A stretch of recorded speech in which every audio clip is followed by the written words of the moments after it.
Hello everyone, তোমরা সবাই কেমন আছো? আশা করছি ভালো আছো। আমি নিবেদিতা, আমার একটা ব্লগে তোমাদের সবাইকে স্বাগত জানাই। তো আজ মনসা পুজো, সেই উপলক্ষে আমাদের বাড়িতে একটা নিয়ম আছে, সেটা হলো 14 শাকের পুজো। তো 14 রকম শাককে এখানে পুজো করতে হয়। তো দেখো, ছোটো মা অলরেডি এখানে শাকগুলো সুন্দরভাবে গুছিয়ে রেখেছে। এরপর যেটা নিয়ম হচ্ছে, এখানে কচু পাতায় মুড়ে শাকটাকে পুজো করতে হয়। এই পুজোটা কোনো মন্দিরে হয় না, এটা মানে আমাদের বাড়ির সামনে আর কি, দরজার সামনে পুজোটা করতে হয়।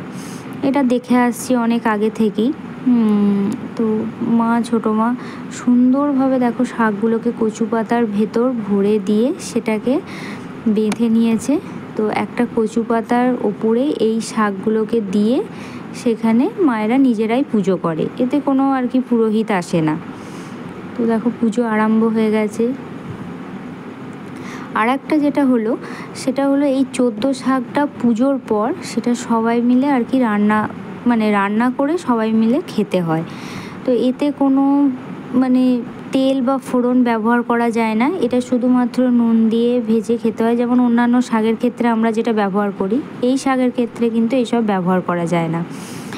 কিন্তু এত সুন্দর খেতে হয়, কি বলবো তোমাদের, খুব অপূর্ব সেই স্বাদ। এটা ঠাকুরের মহিমাই বলতে পারো এক প্রকার।